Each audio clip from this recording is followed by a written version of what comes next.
Hello, and thank you very much for inviting me to join this group. I'm really delighted during this coronavirus downtime to be able to rediscover my interpreting skills, which unfortunately over the past couple of years have fallen into disuse a little bit. I'd like to start with a brief description of who I am, what I've done and what I do now before going on to discuss the subject matter of my speech. I graduated from the Masters in Interpreting and Translating at the University of Bath in 2004. Since then, I started off by working as a freelance translator and interpreter for a number of years. Now I work pretty much solely for one company called Blue Whale Global Media, and I've left the day-to-day translating and interpreting and more have a managerial role these days. Blue Whale Global Media is a translation company that works within the triangle of media services, language services and media consultancy within the world of sport. Because of the nature of the work that we receive, monolingual and duolingual audiovisual translations, and the clients that we serve within the fast-paced world of football, we're actually an interesting case study for how technology can be applied to the world of translation and language provision. Now, our conclusion is that in this area and with this specialism of translation, artificial intelligence and voice recognition technology has not yet evolved to satisfy our or our clients' demands. We still retain the human translator as primarily important. Now, what do I mean by this? Translators have long been told that in order to succeed, they need to learn how to adapt and how to work with smart technology and computer-assisted translation software. Now, for legal texts, for example, with high numbers of repetitions, this technology can offer an invaluable time-saving tool. Indeed, its biggest asset is that it allows you to do the same volume or greater of work and you can do it quicker. However, when you're dealing with audio-visual translations, it can prove to be problematic.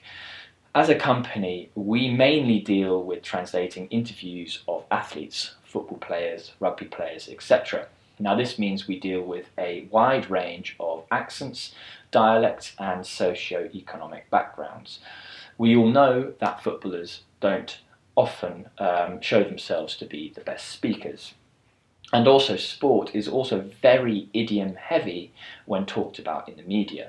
How do you expect speech translation software to deal with such common English football phrases as squeaky bum time or parking the bus? The most valuable commodity for us is still the human ear, the translator who is expert in their field. However, the point remains that audio-visual translations are particularly time-consuming, and this proves to be very relevant in the world of sports news and media, where everything has to be instant.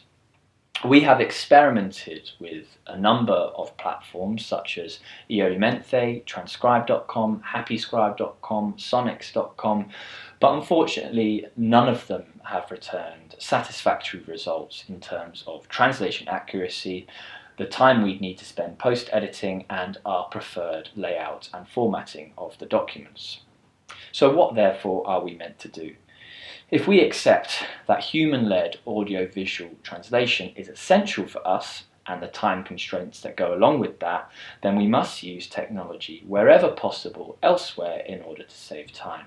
Examples of this could be receiving audios via a quick upload to sharing platforms as soon as possible after the interview takes place, live video streams of the interviews themselves, and using shared Google Doc spaces where the translation and the proofreading can take place simultaneously. I would also like to use an actual example which we encountered recently when the English Football Association came to us with a request to provide accurate transcripts of their press conferences within 15 minutes of it ending. This was in order to provide their journalists with material that they can begin work on immediately after the news conference ends. Once again, Voice recognition technology showed itself to be insufficient for our needs. There was simply too much work required to get the doc into the shape that we want. So once again, we use technology to serve our human-led needs. This involved creating a live audio stream of the news conference in question that you can pause, rewind, and skip forward. Again, using cloud technology to create shared workspaces and roaming teams of transcribers and proofreaders tackling different parts of questions and answers together. This means that we were able to piece together accurate text that hit the right register within the required time frame.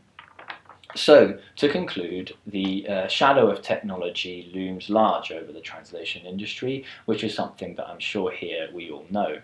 As the industry evolves, it's inevitably going to take up a larger and larger chunk of the market. However, in the field of sports and in our experience, we've found that human touch is still absolutely necessary.